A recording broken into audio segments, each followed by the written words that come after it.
Hey guys, Andy here from Mediocre Hobbies coming at you with some more 3D printed goodness. Anvil Industries has once again sponsored a video to allow me to showcase one of their amazing new Kickstarters. It is called the Heist, and the idea is it's a set of miniatures, both good guys, bad guys, scenery bits, equipment bits, to allow you guys to play out a game of a bank heist, which I think is pretty cool. So you get a whole set of miniatures dedicated to the SWAT officers who are going to go in and try and stop you. You get a whole set of miniatures designed around bank robbers. It's not a small collection of parts. It definitely has a lot to offer. You can make the bad guys pretty much any movie trope bank heist people that you can think of. My favorite one is, of course, making the dead presidents from Point Break. There's parts in there to make up those, which I think is fairly cool. It's about, I don't know, 20, 30 different masks and all. It's amazing. So what I'm going to do today is I'm going to print out a bunch of the parts to test out how nice they are, if they really work. Try and build some interesting characters from all of the bits available, and then paint up one or two guys, probably a bad guy and a good guy, maybe one of the pieces of furniture or equipment as well, to see how it all turns out, and if you guys like it. If you're interested in checking out the Heist set, I will leave links to their Kickstarter below. It has been active now for about 4 days. It was actually funded on their very first day, which I think is fantastic, and I think they've nearly hit the end of all their stretch goals as well, so it's something that you want to get involved with. You're going to get all the benefits from joining it now. So if you're interested in what you see in today's video, make sure to check out that link below and get involved. Okay, without further ado, let's rob a bank. Okay, first thing was and that was to decide on which guys that I wanted to construct. And like I said at the beginning of this video, it's a very, very modular system. Anyone who's familiar with Anvil Industries will know exactly what I mean. For those who are not familiar with how Anvil Industries works, they make everything really interchangeable. So they're basically just components that would be male and female, but then everything else can kind of switch between. So like a SWAT guy, you just decide on what legs you like, what torso you like, then you decide what equipment he's going to have, whether he's going to have a shield or whether he's going to have a pistol, flashlight, shotgun, UMP, whatever weapons you want, put it on the guy and then decide from all the heads. Same with the heist guys, the actual bank robbers themselves. The amount of variation that you get from the bank robbers is just insane. There's over 120 separate components that are designed inside of this Kickstarter, which is quite a lot for Anvil Industries. One of the things that I noticed, which is I was trying to figure out the difference between this and one of their standard monthly kind of Patreon bundles, and I realized that it's the scenery that sets up the scene is why it's a Kickstarter for them. It's something quite new, and I think choosing something like a heist is quite an interesting way of beginning their process and their kind of link and tie into setting a scene, not just having a couple of miniatures, which is their kind of normal caveat. Which, don't get me wrong, those miniatures every month are absolutely incredible, and all interchangeable between kind of all the other ones. So if I wanted to take some of the heads from some previous kits and stick them on these guys, or change some of the weapons around, I can do all that. It's amazing. One of the things that I think would be fantastic moving forward is if they decided to do something like partner up with Sarissa Games, the FDM scenery company. Could you imagine if each time they did one of these, there was an adjoining bundle with Sarissa Games, and they would give you basically the raw blueprint of the bank. So you'd buy the MDF scenery from them.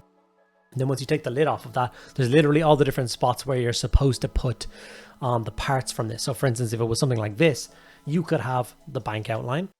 As you lift off the roof, you see the bit to slide the vault door in. You can see the edges where the vault's supposed to go. You can see the bits where all of the safety deposit boxes are supposed to go, the cashier bits for their stretch goals. Now they've actually smashed this campaign out of the water. They're going to get stretch goals for the whole cashier's room, and I really think it would be super cool to have it as a full system. You literally have this bank building, and then from Sarissa, and then all the Anvil Industries populate the inside of it. I think it would be so cool, and I hope that they can do something like that in the future. These are some of the most characterful parts of it, the actual hostages. You've got the poor bank manager, hands behind his head, having a really rough day, but not nearly as rough as this next poor fellow, who was unfortunately duct taped to his office chair and kind of covered in explosives. One of the bad guys that I constructed for this got an Uzi in one hand and a detonator in the other hand, so I can immediately begin to tell a story with that guy, which I think is pretty cool. which then again would then tie into the kind of game that you could play with this. So obviously you could create this to be a 28mm miniature war game style thing, just a little skirmish game, or you can have it be more like an RPG style system. Imagine having your, SWAT sniper set up on the rooftop across the way, and he's trying to decide which guy's going to take out first. Obviously you've got the guy with the detonator, but is it a dead man switch? If he kills that guy, is it going to drop the whole room, going to blow up? It's awesome. And any set of miniatures that immediately makes me start to tell a story in my head, I think is doing the right job. Even the SWAT officers, this guy here holding his pistol to hand with his night vision goggles up as he breaches. And then the next guy standing in behind him with the shotgun. Maybe he blows the door off the hinges. Breaches in. Has he got beanbag rounds in there in case of hostages, or what's the plan? Lot to choose from. I didn't nearly print off all of the pieces you get with this. Printed off a wide variety. I gave myself 3 bank robbers and 2 SWAT officers, and from that I was going to choose a couple of pieces to paint up and show you guys the quality of these when they've got some paint applied. This is the favorite one that I've constructed, the more of like a kind of like a hoodlum, wearing his hoodie. He's got his bag slinging across his back. He's got the detonator in his hand and an Uzi. Not exactly an elegant weapon, a weapon of fear. He obviously probably walked into the bank and unloaded half a clip into the ceiling just to get everyone's attention. And this is the kind of thing I was telling about. It tells a story. He's standing behind the guy, finger on the detonator. Maybe the cops are coming in and advancing on that guy. How are they going to deal with that situation? I think that's very cool. So with him, I wanted him to be a lot more casual than some of the other guys you can construct from this set. Because obviously you can do the guys in the suits and ties. Like I said, like the dead presidents, or like Payday or something like that. Or you can go with the idea of the more casual guys. And I really do hope that this becomes a trend with them. I hope Anvil Industries does decide to move forward and add in like props with their monthly releases, or just do a bunch of Kickstarters to fund those kind of extra bits and pieces that they're doing. I definitely think it's a step in the right direction. And obviously if they did that, you could eventually populate an entire town or entire city, like if they do a police station next, or if they do a market next, or the mall, or those kind of things. I think will always add something to people's, like, I like the idea of the collections of things people have for doing their RPGs and stuff. I know a lot of it is genuinely fantasy, but some modern day RPGs I think are definitely something that interest me. Zombie apocalypse style games, these are all the kind of characters that are going to work a treat for that. And as is evident from this particular guy here, they are so easy to paint and get on the tabletop. So I'm using lots of contrast paints from Games Workshop here. I will be doing a little bit of layering later on, but if you are someone that needs to get a bunch of miniatures completed and ready for the next scenario you want to play through, you just want to throw contrast and a shade on, the detail on these guys means that they do grab contrast really, really well, and it does a fantastic job of giving you the idea of what they should look like. Obviously this guy here has only got a couple of contrasts on him so far. After that I'm just going to throw a black wash all over him and do his base up a little bit, and that's going to he's going to look fantastic from that point on. Now I like to take them just a little bit further with a little bit of layering, just to make them stand out a little bit more and show you guys the kind of detail that actually exists on these miniatures. But if I needed to get an entire thing done, maybe the main characters would get that extra step, but all the NPCs and stuff might just get the contrast layer and a bit of a wash over the top of it to finish it off for me. Even things like the helmet, I didn't actually put any paint on that from the spray. I just threw a black wash on top of it just to basically highlight it, and it worked a treat. The SWAT officers are actually quite a bit more tricky to paint because they are so dark. Obviously they're wearing tactical gear, so they're wearing a really, really dark blue bodysuit, and then lots of like black webbing and equipment pouches over the top of that. So they've got a pistol holster. I guess there's probably magazines on the other side. He's got a tactical vest, he's got knee pads, he's got elbow pads, he's got his helmet. So obviously trying to find out all those different bits and break them apart, and then try and make those miniatures a little bit more interesting. It takes a little bit more time. Where if you got the hoodlums is what I'm going to call them, and you can obviously go with bright and vibrant color schemes with the blue jeans and the red hoodie, and even that as a concept, you could just have the hoodie gang. Every single guy has a different colored hoodie perhaps, and change all the heads and arms and even legs from that to make all the different guys look different, and then you can tell your own story.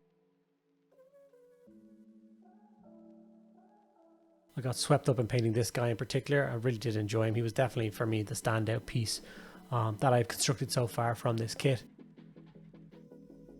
And I do really want to use him in some form of game soon. So hopefully my friends are up for kind of RPG style system where we play through a bank heist. See how that plays out. But again, you could obviously flip it on its head and the bank robbers could be the NPCs. And you could take the role of a SWAT officer who's gone in to try and break it up and save the day. So obviously these games have obviously two sides to it. An RPG system where you've got two teams of people. Imagine having 8 players at your gaming table and 4 of them are for the SWAT members and 4 of them are for bank robbers. Then you have to try and work out that scenario. What do you do? Are you going to try and have a little sidebar meetings and stuff? Like, once again, I'm going to say it again, a system of miniatures which makes you immediately think of how you want to play with them and the kind of scenarios that you can put them into, I think for me is a win. I think it would be very cool if I got my hands on a bunch of regular heads as well.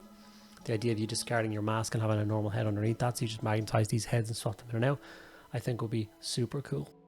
Having said that, the devil mask on this guy is really cool, giving me real V for Vendetta style vibes, real anarchist, although there is actually a V for Vendetta style mask in the kit already, but the devil one just seems so cool. The reason I did the devil one in white is because I realized it was kind of a devilly mask after I decided to do a red hoodie. So I didn't want to do a red hoodie and a red mask. So that's where I kind of deviated a little bit from the standard norm. But here's how he turned out in the end. Like I said, I did some just basic tarmac style ground from some asphalt to make him blend in a little bit. It can work for like office flooring, you know, boring grey carpet as an office, or it can be out on the street a little bit. Nothing that I need to think about too much. Obviously some dark rich blues for the undersuit of the SWAT officers for highlighting. And then another version of black, so one with a bit of grey into it to highlight the body armor and all those other bits and pieces. Some standard silver, painted the face a little bit. Same asphalt base. SWAT guys, like I said, not nearly as interesting as the hoodlum that I like to call them. And then of course I decided to paint up one of the little prop pieces as well. So who doesn't like an inconspicuous brown suitcase filled to the brim with money? Whether that's going to have a die pack in it or not, I guess that's another thing that the poor robbers are going to have to consider moving forward. And here's the 3 pieces that I decided to paint up as the first steps into my heist game. You guys can think of anyone else that I should paint up and add to this team. Do you think I should do up a set of the dead presidents? That's something that's really sticking in my mind. 4 guys in suits, the different heads. Oh, I am not a crook. That will be a lot of fun. And then decide on the equipment for the SWAT assault force. I feel like there should be a sniper in there somewhere.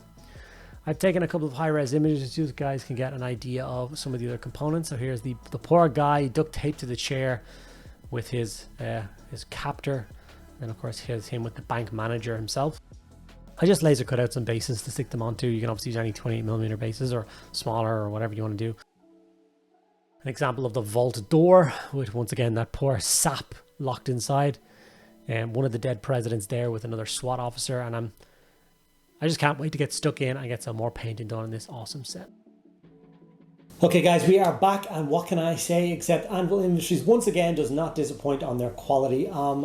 Being brutally honest, I swear to God that from the hand of my heart, I've never had a failed print on any piece from Anvil Industries.